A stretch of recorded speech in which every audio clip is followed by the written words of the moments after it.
अस्सलाम वालेकुम, नमस्कार, सत श्री अकाल एंड गुड इवनिंग। मैं हूँ आरज़ू कासमी और आप हमेशा की तरह से देख रहे हैं पॉइंट ऑफ व्यू। सबसे पहले जी मैं आपको ये बताती चलूँ कि हमें जी डॉक्टर मुक़्तदिर खान साहब ने जॉइन किया है। सर का एक बड़ा ज़बरदस्त यूट्यूब चैनल है, उनके चैनल को भी और हमारे चैनल को भी सब्सक्राइब करना ना भूलिएगा। बहुत शुक्रिया सर कि आज आप आए हैं, थैंक यू सो मच।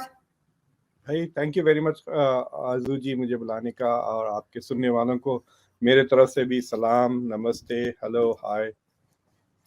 और सर आज हम आपसे सीखने की कोशिश करेंगे थोड़ा कि ये बताइए कि डॉक्टर जयशंकर जो हैं, जो फॉरेन मिनिस्टर हैं इंडिया के, आपकी कंट्री के, उनकी बहुत तारीफ़ें की जाती हैं। खैर वो तो अब हमारे मुल्क में भी की जाती हैं, इमरान खान भी कर रहे हैं, बाकी सब भी कर रहे हैं। उसके बाद जो मतलब हमारे तो खैर जब ये हट जाते हैं सीट पे से एज़ अ प्राइम मिनिस्टर तो तारीफ़ें शुरू कर देते हैं इंडिया की, उससे पहले पता नहीं क्या होता है इनको। लेकिन बाकी दुनिया में भी जो है तारीफ़ की जा रही है और यूएई की तरफ से भी कहा गया है और कि बहुत इम्प्रेस हैं आपके मिनिस्टर से। तो सर ऐसी क्या बात आप समझते हैं, क्या चेंज है इस बार फॉरेन पॉलिसी में इंडिया के जो पहले नहीं था? क्योंकि पहले भी बेशक अच्छी होती होगी लेकिन हमने कभी इतनी तारीफें नहीं सुनी जैसी अब होती हैं। देखिए, एक इमरान खान को एक नई बीमारी हो गई है कि when I grow up I want to be like Modi. Hmm, उनको ये हो गया ना, जैसा मोदी के बारे में इंडिया में नारा है कि मोदी है तो मुमकिन है, तो वो चाहते हैं कि पाकिस्तान में भी ऐसा नारा हो कि इमू है तो मुमकिन है। तो दैट इज हिज एस्पिरेशंस। तो वो मेरे ख्याल से अक्रॉस द बॉर्डर देखते हैं कि अरे वो भी रिलीजन और पॉलिटिक्स को यूज करते हैं, मैं भी रिलीजन और पॉलिटिक्स क्यों, तो why am I not more authentic. तो एक वो एक प्रॉब्लम है। दूसरी चीज ये है कि मेरे ख्याल से वो उनका जो तारीफें हैं इट्स नॉट सिंसियर। वो तंज कर रहे हैं जो करंट आपके गवर्नमेंट है। हम्म, लेकिन ये बात तो शक सही है, देयर इज नो डाउट कि पिछले 10-15 साल में, इनफैक्ट आई वुड से कि पूरी तारीख में दोनों मुल्कों की, इंडिया की foreign policy was run by adults और हम्म, सोबर लोग। पाकिस्तान की फॉरेन पॉलिसी हमेशा अपॉर्चुनिस्टिक और not run by adult thinking, ये तो साफ जाहिर है। और अगर मैं आपको और वादे करूंगा, तीसरी चीज ये है कि मैं आपके जो फॉरेन मिनिस्टर है बिलावल भुट्टो जरदारी, वो यहाँ पे उनको काफी एयर टाइम मिला था वॉशिंगटन में जब वो यूएनजीए के लिए आए थे, यूएन जनरल असेंबली की मीटिंग में। तो मैं देख रहा था, तो पाकिस्तानी अमेरिकन तो बड़े इम्प्रेस हो गए थे कि यंग आदमी इतनी जबरदस्त बातें कर रहा है, और he is very casual relaxed, मतलब अंग्रेजी बेहतर बोलते हैं ना वो उर्दू से, so he is at home western hmm, environment. लेकिन मुझे लगा कि वो अपना जॉब कम कर रहे हैं, वो प्राइम मिनिस्टर का ऑडिशन दे रहे हैं। तो it was like he is already, यानी अपना ये जॉब करने के बजाय वो दूसरे जॉब का सोच रहे थे। It was quite hmm, apparent to me because I was not enamoured, मैं जरा इम्प्रेस नहीं हुआ था उनसे। हम्म, लेकिन अगर आप जयशंकर को देखें, he is focused on his job. Right. और दूसरी चीज ये है कि unlike Bilawal Bhutto who is learning on the job, ये आदमी की जिंदगी भर का प्रिपरेशन ही यही था। 20-25 साल की उम्र में शायद वो आईएफएस ऑफिसर बन गए। उसके बाद उन्होंने पूरी सर्विस की, रिटायर हुए, and he reach the highest position in the bureaucracy, foreign secretary वो बन गए। He was ambassador to some very important countries, वो जापान में भी सर्विस करे, चाइना में भी सर्विस करे। फिर उसके बाद then he became foreign minister. तो आई थिंक ये जो ब्यूरोक्रेसी से जो बोरो किया है, तो आई थिंक मोदी की ये decision to make him foreign policy minister itself shows के they respect expertise in the field. ये नहीं कि अपने रिश्तेदार को उठा के इधर से उधर से लाके बिठा दिया जॉब पे, वेदर क्वालिफाइड और नॉट। सर तो आप द मैन, बिल्कुल ठीक सर आप या बिल्कुल ठीक कह रहे हैं। वैसे बिलावल भुट्टो का तो खैर कंपैरिजन बनता ही नहीं है डॉक्टर या जयशंकर के साथ, बिल्कुल भी नहीं बनता। लेकिन मैं आपसे ये कह रही थी कि जो पहले इंडिया के फॉरेन मिनिस्टर्स रहे हैं उनसे अगर आप कंपेयर करें तो तो अगर कैसे आप डिफरेंट देखते हैं? गो बैक इन लुक, देखिए हम्म, फॉरेन पॉलिसी का जो मकसद होता है, उसके दो तीन मकसद हैं। एक तो एक जो आपके नेशनल सिक्योरिटी इश्यूज हैं और आपके जो नेशनल इंटरेस्ट है, उनकी हिफाजत करें और मुल्क के ताल्लुकात दूसरे मुल्कों के साथ बेहतर करें। This is the goal, right?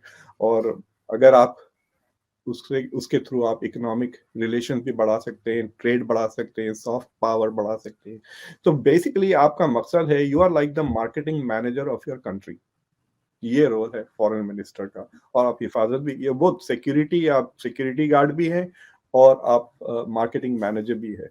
तो इंडिया की जो फॉरेन पॉलिसी का एवोल्यूशन है, it has also changed because of India's economic clout और मिलिट्री पावर, राइट? जैसा जैसा इंडिया पावरफुल होते गया, India became more and more aggressive. So for example, मैं अभी कल एक इंडियन स्कॉलर हैं जिनका नाम है आराधना तलवार, उनके साथ इंडिया की जो मिडल ईस्ट की फॉरेन पॉलिसी है, उसको, उसका एवोल्यूशन को हमने स्टडी किया तकरीबन, कि कैसा बदली है। तो आपको पता है, इंडिया फलस्तीन को भी बहुत जल्दी रिकॉग्नाइज कर लिया था एज ए कंट्री, और इजराइल को भी 1950s में ही रिकॉग्नाइज कर लिया। तो इंडिया वाज ट्राइंग टू, ये जो इंडिया का जो अटेम्प्ट है ना, टू रिमेन स्ट्रेटेजिकली ऑटोनोमस और हर बंदे से मिल के रहे, वो शुरू से ही ये एटीट्यूड था। लेकिन उन्होंने इजराइल के साथ ताल्लुकात नरसिम्हा राव के दौरान 1992 में एस्टैब्लिश किए, तकरीबन 42 इयर्स लेटर। तो इट शोज कि India has progressively become more confident, और उस कॉन्फिडेंस के साथ असर्टिवनेस आया। और तीसरी चीज ये है, इंडिया में नी जर्क रिएक्शन नहीं होता। देखें आप, जिस तरह के टर्की की पॉलिसी ले लें, टर्की की पॉलिसी इधर जा रही है, इधर जा रही है, इधर जा रही है, अब वो फिर वापस इसराइल के गोद में बैठ गए, राइट? इतने उन्होंने तमाशे किए थे, जाके अहमद दावूदोगलू ने आंसू बिछाए गाजा के ऊपर जाकर, अर्दोगान ने कुरान की आयतें पढ़ दी, उनकी बेगम रोने लग गई, ये सब। अब वो सब कहाँ गया? वो सब मतलब इट्स लाइक सडनली उनकी फॉरेन पॉलिसी इधर जा रही है, कभी रशिया की तरफ। तो ये जो नी जर्क रिएक्शन है, इट शोज के जो लीडरशिप है, एक वो अपने जो एस्टैब्लिशमेंट है उनके फॉरेन पॉलिसी का, उसके बारे में सुन नहीं रहे, राइट? आपने देखा होगा पिछले चंद महीने में व्हाइट हाउस ने तकरीबन 3 बार बाइडेन को करेक्ट कर दिया कि नहीं, ये हमारी फॉरेन पॉलिसी नहीं है। और प्रेसिडेंट, क्या कैन यू इमेजिन, ये क्या ये चीज तुर्की या पाकिस्तान में हो सकती है? कि अर्दोगान ने एक चीज कह दी और फिर दूसरे दिन स्टेटमेंट आए कि नहीं, प्रेसिडेंट ने बात गलत की, हमारी पॉलिसी वही है। यानी जब बाइडेन ने गलती से कह दिया था कि हम पुतिन का रिजीम चेंज करना चाह रहे हैं, फिर उसके बाद गलती से कह दिया कि हम जंग लड़ लेंगे चाइना से ओवर ताइवान। तो मुझे लगता है कि जो डेवलप मुल्क होता है ना, उसके पास जो फॉरेन पॉलिसी की जो ब्यूरोक्रेसी होती है, जो इंटरनल थिंक टैंक्स होते हैं, वो 5 साल, 10 साल, 20 साल की जो है सो फॉरवर्ड थिंकिंग करते हैं, एनालिसिस करते हैं, इंटरेस्ट को जाहिर करते हैं। आप देखिए, अब अमेरिका का नेशनल सिक्योरिटी स्ट्रैटेजी डॉक्यूमेंट भी आ गया पिछले महीने। अब डिफेंस डॉक्यूमेंट पब्लिक के सामने है, सारी नजर। ये डॉक्यूमेंट्स मिसाल के तौर पे मैंने पाकिस्तान से कभी नहीं देखा। इंडिया के पास से डॉक्ट्रिन्स आती हैं। आपने देखा होगा जयशंकर की जो किताब है, अगर आप वो पढ़े तो you will get a very good idea of where India foreign policy thinking is going, right? तो दैट इज वो जो इंस्टीट्यूशनल डेवलपमेंट मैच्योरिटी है इंडिया की, वो आपको इंडिया की फॉरेन पॉलिसी में नजर आ रही है। और they are very smart. India का आईएफएस एग्जाम पास करना उतना आसान नहीं है। वो 1.5 साल 2 साल पढ़ते हैं। The brightest of the students work hard for 2 years to get into it, समझ रहे हैं? उसमें लाखों अप्लाई करते हैं, मुश्किल से 100-150 को चांस मिलता है to be. So they are already very smart and bright people. तो शुरू से कहिए कि जो एस्टैब्लिशमेंट, आपके पास मिलिट्री एस्टैब्लिशमेंट काफी वेल एस्टैब्लिश्ड है, लेकिन आपका फॉरेन पॉलिसी एस्टैब्लिशमेंट है ही नहीं, राइट? तो बोलने वाला प्राइम मिनिस्टर है, फिर थिंकिंग कहाँ हो रही है फॉरेन पॉलिसी की, which is separate from military thing. तो ये these are some of the reasons why foreign policy में उतनी मेच्योरिटी नजर नहीं आती। दूसरी चीज ये है कि Pakistan is not appreciating India की जो कोर पॉलिसी यानी फिलॉसफी है, नॉन अलाइन से वो अब multi alignment, which is basically mean we are not going to be aligned with anybody. पहले भी they said we will not be aligned with anybody, अब कह रहे हैं will be aligned with everybody. लेकिन बेसिकली ये कह रहे हैं कि हम एक के नहीं होने वाले, राइट? तो there is a philosophical thought behind it. तो उस ये सारी चीजें अप्रिशिएट नहीं कर रहे हैं वो, बस इमरान खान बस ये अप्रिशिएट कर रहे हैं कि भाई वो वेस्ट की बात नहीं सुनते, उनमें इतनी हिम्मत कहाँ आ गई कि वो अमेरिका को भी जवाब दे देते हैं, रशिया के साथ भी दोस्ती करते हैं, तेल भी खरीद लेते हैं, उन पे कोई डिमांड नहीं कर रहा। लेकिन ये जब प्राइम मिनिस्टर थे, वेस्ट और यूरोप ने दबाव डाला था कि आप रशिया को, तो इससे वो एनवी है, मतलब ये एनवी है कि भाई they get away with things that I can't get away with, and they can do things that I want to do but I can't do. तो ये जो फीलिंग है, तो यूं कहिए कि it is an envy more than appreciation. तो sir ये जो आप अभी आपने भी बात की, इमरान खान की भी बात की कि उन्होंने कहा कि बिल्कुल एक इंडिपेंडेंट फॉरेन पॉलिसी है भारत की, तो आपके ख्याल से क्या ये इकोनॉमी की वजह से ये ताकत आई है, इकोनॉमी की वजह से इंडिपेंडेंट हुए हैं कि हर एक से बात कर सकते हैं? क्योंकि ऑफ कोर्स पाकिस्तान की ये वीकनेस तो है कि हम अभी तक फंड्स पर ही चल रहे हैं। देखिए, आपने खानदानों में देख लिया, जो रिश्तेदार आपसे एक बार पैसे मांग लेते हैं ना, हम्म। रिश्ते में बैलेंस ऑफ पावर बदल जाता है। अगर बड़ा भाई छोटे भाई से भी पैसे मांग लिया तो फिर छोटा भाई विल स्टार्ट डिक्टेटिंग। अगर आप मुझसे पैसे मांगे, मैं घर खरीद रही हूँ, ठीक है, तो मैं आपको लोन दे दिया या पैसे दे दिए, फिर आप एक अच्छी गाड़ी खरीदे तो मैं उसमें दखल अंदाजी करूँ, भाई ये गाड़ी क्यों खरीदी, ये क्यों खरीदी। So suddenly you take money from somebody, you are, आप उनको उनकी बकवास करना पड़ता है, right. So beggars can't be choosers का जो स्लोगन है, that clearly applies. India is not taking money from people, dependent नहीं है।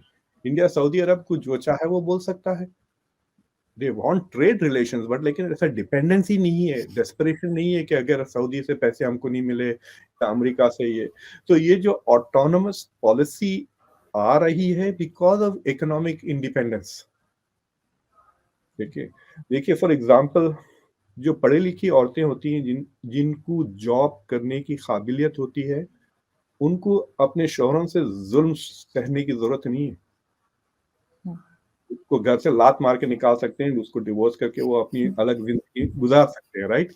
मगर अगर आपके पास करियर नहीं है, जॉब नहीं है, तो दिन आपको जुल्म बर्दाश्त करना पड़ता है। तो ये जो इंडिया की जो autonomous foreign policy is there because India is not economically dependent on anybody anymore. और उससे हटके तो अब तो डेवलपमेंट भी हो गई। इंडिया का defence budget is the third biggest, यानी इंडिया हैज द कैपेसिटी कि वो दूसरों को लड्डू दे सकते हैं ना अब। मतलब फ्रांस तो मर रहा है, उसको $2 बिलियन की एड, दुनिया में बहुत सारे सिवाय अमेरिका के ऐसा कोई मुल्क नहीं है जो जिसके मुंह से राल ना टपके $3-4 बिलियन के ऑर्डर के लिए, राइट। अरे $3 बिलियन का ऑर्डर मिल जाएगा तो जॉब्स क्रिएट हो जाएंगे हमारी इकोनॉमी में, हमारी पॉलिटिकल पार्टी नेक्स्ट इलेक्शन में जीत सकती। तो India has now the capacity to give to rich countries also. इस वजह से भी कॉन्फिडेंस बढ़ गया। और मैं आपको ये कहता हूँ कि इंडिया की जो डायस्पोरा है, उसके वजह से भी बहुत इंडिया में सेल्फ कॉन्फिडेंस आ गया है। आप देखे होंगे अभी व्हाइट हाउस ने इतने धूमधाम से जो है सो दिवाली मनाई है, और इंडिया के कई डायस्पोरिक सक्सेसेस है, CEOs of multinational firms, prime ministers of other countries. अब यूरोप के 2 मुल्क में अब इंडियन ओरिजिन के लोग आ गए हैं, यू नो, पोर्चुगल और यूके में। तो इससे क्या होता है कि इंडिया की जो एज ए होम कहिए, इंडियंस को as a nation self confidence बढ़ गया है। देखिए मैं अमेरिका में बैठ के मैं ये पहन के जाता हूँ क्लास में पढ़ाने के लिए, इस तरह के कपड़े, दे love it, students love it. ये मुझे शर्म नहीं आती कि मैं ये पहन के जा रहा हूँ, सूट भी पहनता हूँ, ये भी पहनता हूँ, मेरे मूड के ऊपर है, कलर के ऊपर है।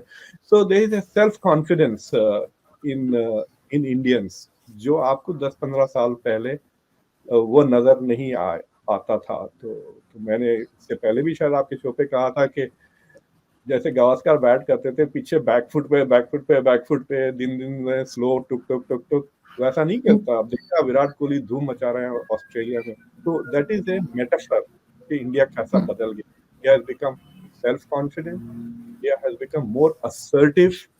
और मैं आपको बताता हूँ, अगर आप 1980s और 1990s में आप फॉरेन अफेयर्स मैगजीन निकाल के देखें, एशियन वैल्यूज पे बड़े डिबेट्स होते थे। What are Asian values? तो ये जो चाइना का, जापान का, सिंगापुर, हांगकांग का जो सक्सेस था, इकोनॉमिक सक्सेस, एशियन टाइगर्स जिनको कहते थे, वो कहते थे कि उनकी economic success is because of their Asian values. तो वेस्ट में काफी डिबेट हो रहे थे, और सबसे बड़ी जो वैल्यू थी वो सेविंग, कि ये मुल्क 15-20% सेविंग करती थी सोसाइटी, तो इनको डेवलपमेंट के लिए पैसे बोरो करने की जरूरत नहीं पड़ती थी, खुद अपने ही पैसों से वो डेवलप हो सकते थे, तो वो डेट ट्रैप में नहीं फंसे ये मुल्क। तो उस तरह से अब इंडिया जब तरक्की करने लगा है इकोनॉमिकली और इंडिया हैज बिकम असर्टिव, अब लोग इंडियन वैल्यूज की बात कर रहे हैं कि भाई what are those values. We automatically assume कि इनकी तरक्की इनके वैल्यूज, इंडिया की जो अब वैल्यूज हैं, इंडिया के वैल्यूज पहले भी थे जब ब्रिटिश ने आके कॉलोनाइज कर दिया, और India was not a rich country, 50 साल पहले भी वैल्यूज थे। लेकिन अब इंडियन वैल्यूज को रिकग्नाइज किया जा रहा है, रेस्पेक्ट किया जा रहा है, क्योंकि India is doing well, and the assumption is कि आपके वैल्यूज और आपके सक्सेस में ताल्लुक है। तो India is now feeling confident to talk about soft power. Yoga day, international yoga day, India appreciation day, और धूमधाम से दिवाली मना रहे हैं। आपने देखा ऋषि सुनाक ने कितनी ओपनली अपनी वैल्यूज को डिस्प्ले किया है, भगवत गीता पे उन्होंने कसम खाई है। So he's feeling proud of his Indian heritage and Indian values because he knows कि सारी दुनिया उसको अब वो वैल्यूज को अब रिस्पेक्ट कर रही है। तो एक किस्म की ये चाहिए कि सारा कॉन्फिडेंस आपको ये फॉरेन पॉलिसी पे नजर आए, but it's not just in foreign policy. आप अलग अलग चीजों में, इंडिया की स्पोर्ट्स एक्टिविटीज में वही कॉन्फिडेंस, वही अग्रेशन। आप देखें इंडिया की जो क्रिकेट टीम है खवातीन की, देखें आप, तो जो अभी जो कैप्टन है, जो इंडिया की ओपनर है, मैं 2-3 मैचेस देखा हूँ, the same level of confidence and assertiveness Indian women are also showing, जो पहले नहीं थी। अगर आप इंडिया की पुरानी जो अभी कैप्टन रिटायर हुई है, उनका नाम भूल रहा हूँ, RM से इनिशियल है, वो वैसे ही डिफेंसिव गावस्कर की तरह खेलती थी। अब जो नई लड़कियां हैं, मंधाना वगैरह, वो विराट की तरह खेलते हैं। So the whole country has become very self confident. तो sir what do you think कि ये एक टीम वर्क होता है, या आप सारा क्रेडिट सिर्फ और सिर्फ फॉरेन मिनिस्टर को देंगे, या अगर हमारे यहाँ अगर सही नहीं हो रहा तो इसका क्या मतलब है कि टीम भी ठीक नहीं है, या सिर्फ फॉरेन मिनिस्टर की गलती है जो पाकिस्तान की फॉरेन पॉलिसी इस कदर फेल हमने होती हुई देखी है? देखिए, फॉरेन पॉलिसी एक और फॉरेन पॉलिसी डिसीजन दो चीजें होती हैं, राइट? तो आप जो डिसीजंस ले लेते हैं ना छोटे मोटे, तो उससे आप लीडरशिप पे ब्लेम कर सकते हैं, ठीक है? तो फॉर एग्जांपल मुझे बड़ी हैरत हुई कि पिछले 3-4 साल से आप लोग बातें कर रहे हैं कि we should move from geopolitics to geoeconomics. ये एक बड़ा स्लोगन था ना। तो ठीक है, ये पाकिस्तान की फॉरेन पॉलिसी की फिलॉसफी में तब्दीली आनी चाहिए। तो आपके जो प्राइम मिनिस्टर हैं, वो ना तो समरकंद में जिक्र किया जियो इकोनॉमिक्स का, ना तो यूएन जनरल असेंबली की मीटिंग में किया, ना दूसरे मुलाकात जो हुए उनकी वाशिंगटन में। ऐसा जैसा कि उनको मेमो नहीं मिला था कि भाई हमारी पॉलिसी बदल गई है, अब हम जियो इकोनॉमिक्स कर रहे हैं।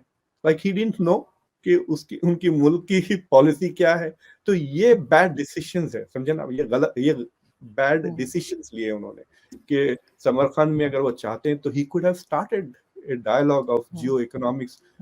और अगर वो अच्छी, इमेजिन करें आप, एक ऐसा शख्स जो वहां पे खड़े रह गए आधा घंटा 1 घंटा समरकंद में, फिर न्यूयॉर्क में धांसू सी तकरीर करता कि हमारी फिलॉसफी बदल गई, ये है हमारी जियो इकोनॉमिक्स, और वो इंस्पायर कर देते ना। वहां पे तो बड़ा आसान था, 8-9 मुल्क ही थे। अगर वो इंस्पायर कर दे तो दुनिया का विजन भी बदल जाता ना पाकिस्तान के खिलाफ, राइट? अब मैं उनका मजाक उड़ा रहा हूँ कि ये, like I am telling you कि ही इज इनकॉम्पिटेंट, राइट?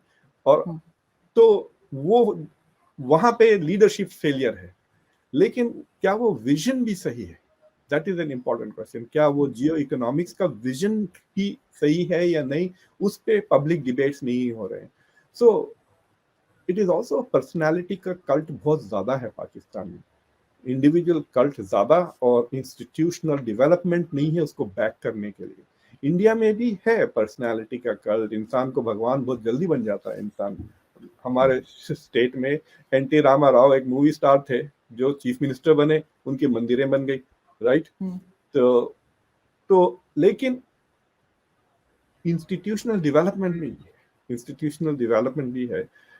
मैं काफ़ी इंडिया के अब PhDs जो कर रहे हैं इंटरनेशनल रिलेशंस में और जर्नलिस्ट, तो मैं जब उनसे इंटरेक्ट करता हूँ तो आई एम वेरी इम्प्रेस के डेप्थ बढ़ रही है, नॉलेज बेस डेप्थ बढ़ रही है, कि हवा में बातें नहीं कर रहे हैं, तुरुम खान जैसे बातें करने ब्रवाडो नहीं है। लेकिन आप जब जयशंकर जब बात करते हैं ऐसा लगता है कि बहुत संजीदा इंसान बहुत संजीदा बातें कर रहा है, राइट? ये स्मग लुक नहीं रहता चेहरे पर। आप देखें बाज मुल्कों में, खासतौर से मुस्लिम दुनिया की लीडरशिप, ये एक स्मगनेस, बहुत चीजें मुझे समझ में नहीं आता कि है तो कुछ नहीं यार। वो एक मजाक से कहते हैं ना, इनका डंडा, इनकी लाठी इनकी जबान से छोटी है। जिनके पास बड़ी लाठी होती है ना, वो बड़े स्टाइल से चलते हैं दुनिया में, लेकिन हमारे पास लाठी ही नहीं है, लेकिन जबान ऐसी चलती है, पता नहीं कि क्या समझे। तो there is that disparity leadership style. और उसके लिए इट हैज टू हैव के सोसाइटी में वैल्यूज की बात जरूर आ जाती है कि लोग सिंसियर रहो। बातें तो हम बहुत करते हैं, नसीहा अद-दीन वगैरह वगैरह, लेकिन वो रियलिटी में नहीं आया, दिखावा बहुत आ गया है, बहुत ज्यादा। बहुत ज्यादा। नमाज पढ़े या ना पढ़े, प्लेन में जरूर पढ़ना है आपको नमाज। इधर उधर ये दिखाने, किसको दिखा रहे हो? ये खुदा, मैं आपका खुदा थोड़ी हूँ जो आप मेरे सामने आके नमाज पढ़ रहे हैं, आप खुदा के सामने। So there is a lot of दिखावा in terms of religiosity, और religion is a source of values। वो आपकी जो कैरेक्टर है उसको बेहतर बनाना चाहिए, ये ना कि तमाशा बन जाए। बिल्कुल, और ऐसा ही होना चाहिए कि हमें कुछ ना कुछ सीख कर आगे बढ़ने की ज़रूरत होती है। और मेरा ख्याल है कि कोई हर्ज नहीं है अगर हमारे मिनिस्टर्स और हमारे एक्स मिनिस्टर्स भी जो हैं, अगर प्राइम मिनिस्टर्स अगर वो तारीफ कर रहे हैं फॉरेन पॉलिसी की भारत की, तो हमें उनसे बिल्कुल सीखना चाहिए और अपने आप को कहीं ना कहीं पे अपनी गलतियों को मानते हुए ठीक होने की ज़रूरत है। बहुत शुक्रिया सर कि आपने आज ज्वाइन किया। Thank you so much. Thank hope you to very see you soon. Thank you sir.